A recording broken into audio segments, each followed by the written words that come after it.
नमस्कार, माझे नाव आहे सौ अवंतिका हेमंत कदम.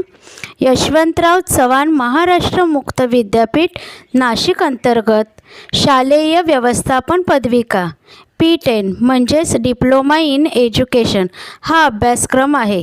त्यातील 115 म्हणजेच शालेय आर्थिक व्यवस्थापन या विषयाची माहिती पाहूया. घटक 1 आर्थिक व्यवहार जमेच्या बाबी. त्यामधील पाठ्यमुद्दे आहे वेतनावरील अनुदान, 2 वेतनेतर अनुदान, 3 इमारतीसाठी अनुदान, 4 इमारत भाड्यावरील व क्रीडांगण भाड्यावरील अनुदान, 5 विद्यार्थ्यांकडून मिळणारी फी, 6 शिष्यवृत्त्या, 7 विकास निधी, 8 तात्पुरते कर्ज, 9 इतर बाबी. या घटकाचा अभ्यास केल्यानंतर जी उद्दिष्टे आपल्याला प्राप्त होतील ती पुढील प्रमाणे आहेत. आर्थिक व्यवस्थापनातील महत्त्वाच्या संकल्पना स्पष्ट करता येईल.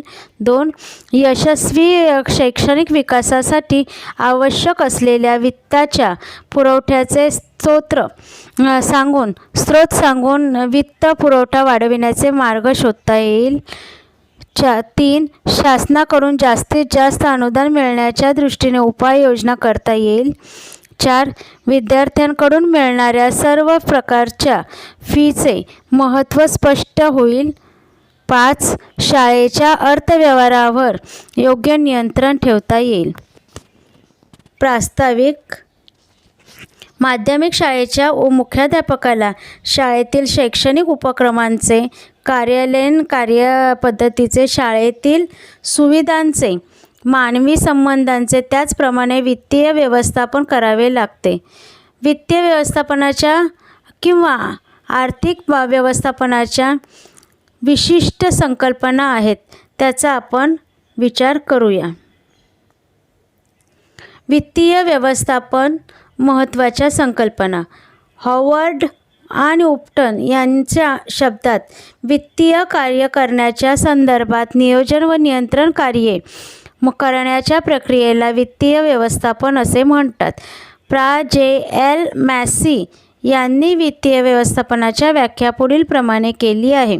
वित्तीय व्यवस्थापन ही व्यवसायाची अशी संचालनात्मक प्रक्रिया आहे की जी व्यवसाय संचालनाशी संबंधित विभिन्न कार्ये व्यवस्थितपणे पार पाडता यावीत याकरिता आवश्यक असलेला निधी प्राप्त करणे आणि त्या निधीचा प्रभावीपणे उपयोग करून घेणे याकरिता जबाबदार आहे.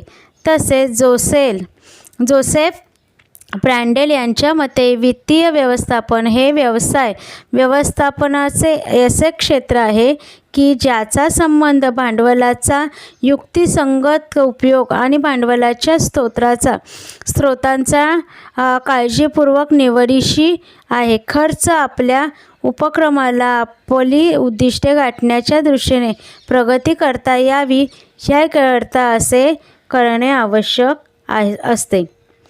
वित्तीय व्यवस्थापनाच्या म्हणजेच आर्थिक व्यवस्थापनाच्या वर नमूद केलेल्या व्याख्यांमधील महत्त्वाचे मुद्दे पुढे दिलेले आहेत. या मुद्द्यांच्या सहाय्याने वित्तीय व्यवस्थापनाची संकल्पना स्पष्ट होईल. 1. वित्तीय व्यवस्थापन हे व्यवसायाच्या व्यवस्थापनाचा एक भाग किंवा क्षेत्र आहे. 2. वित्तीय व्यवस्थापन हे व्यवस्थापनाचे एक विशेषीकृत क्षेत्र आहे, अर्थात व्यवस्थापनाच्या इतर सर्व क्षेत्रांशी त्यांचा अपरिहार्यपणे संबंध आहे. 3. वित्त, पैसा किंवा भांडवल हा वित्तीय व्यवस्थापनाचा केंद्रबिंदू आहे. 4. वित्तीय व्यवस्थापनामध्ये व्यवस्थापनाची सर्व कार्ये केली जातात. त्यामध्ये नियोजन व नियंत्रण ही महत्त्वाची कार्ये आहेत. व्यवस्थापनाच्या इतर क्षेत्रांप्रमाणे वित्तीय व्यवस्थापन ह्या क्षेत्रातही निर्णय घेतले जातात. हे निर्णय वित्तशी संबंधित असे व्यक्तीचे हेतू आणि उपक्रमांच्या उद्दिष्टांमध्ये सामंजस्य निर्माण करण्याच्या दृष्टीने ते घेतले जातात. 6. वित्तीय व्यवस्थापनाची व्याप्ती बरीच मोठी आहे. त्यामध्ये पुढील 3 परिमाणे विशेष महत्त्वाची आहेत. 1. व्यवसायाच्या यशस्वी संचालनाकरिता आवश्यक असलेल्या सर्व क्रिया करण्यासाठी आवश्यक असलेले वित्त किंवा भांडवल प्राप्त करणे. 2. ह्या भांडवलाचा नीट उपयोग करून घेणे. आणि 3. भांडवलाशी संबंधित सर्व व्यवहारांवर प्रभावी नियंत्रण ठेवणे. 7. वित्तीय व्यवस्थापनाचा हेतू उपक्रमाच्या यशस्वी व्यवस्थापनामध्ये योगदान करणे, उपक्रमाचा विकास व उत्कर्ष घडवून आणणे आणि उपक्रमाची उद्दिष्टे साध्य करून घेणे हा असतो. वित्तीय व्यवस्थापन मुख्याध्यापकांची जबाबदारी.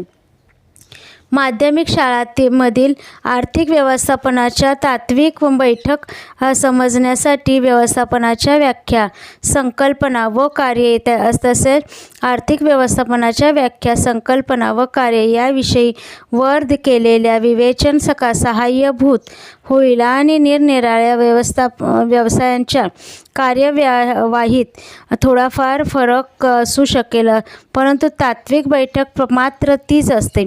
माध्यमिक शाळेचा मुख्याध्यापक हा आपल्या शाळेच्या आर्थिक व्यवस्थापनाची कार्यवाही करताना बैठकीच्या स्पर्शांचे जाणीव ठेवील तर तो यशस्वीपणे कार्यवाही करू शकेल.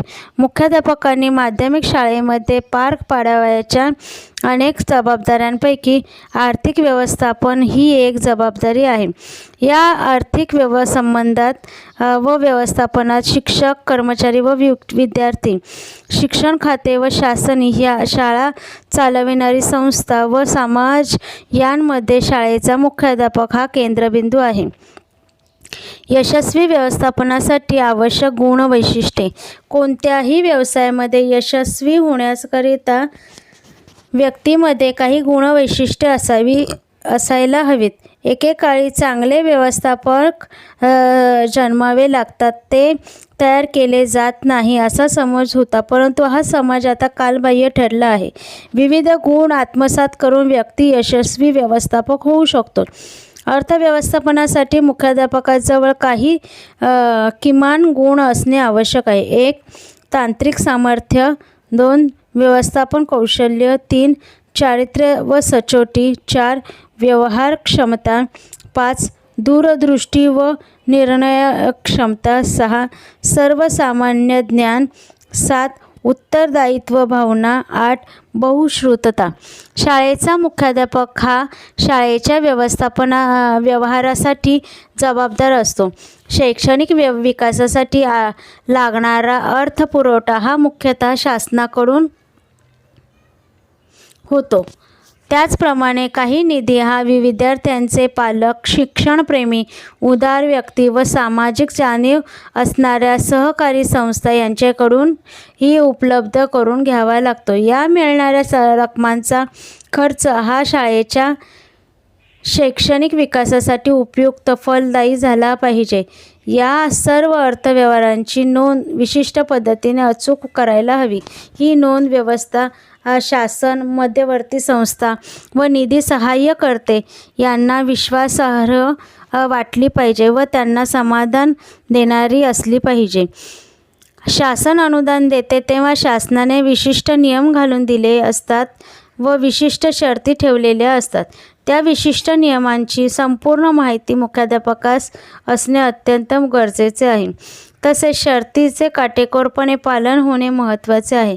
त्यासाठी नोंद व्यवहाराचे तांत्रिक कौशल्य मुख्याध्यापकाने आत्मसात केलेले असले पाहिजे. या सर्व बाबी यशस्वीपणे पार पाडून दाखविणारा मुख्याध्यापक हा शासन, शाळा व समाज यांच्या बाबतीतील उदारदायित्व सांभाळतो ते म्हणायला हरकत नाही.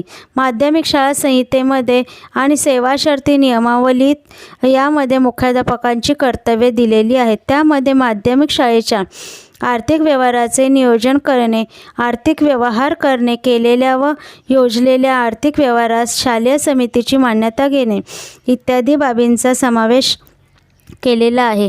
शाळेच्या आर्थिक व्यवहाराचे नियोजन करताना शाळेला कोणत्याही मार्गाने पैसा प्राप्त होतो, ह्या प्राप्तीच्या संदर्भातील शासकीय नियम कोणते इत्यादी बाबींची मुख्याध्यापकांना माहिती असावी लागते.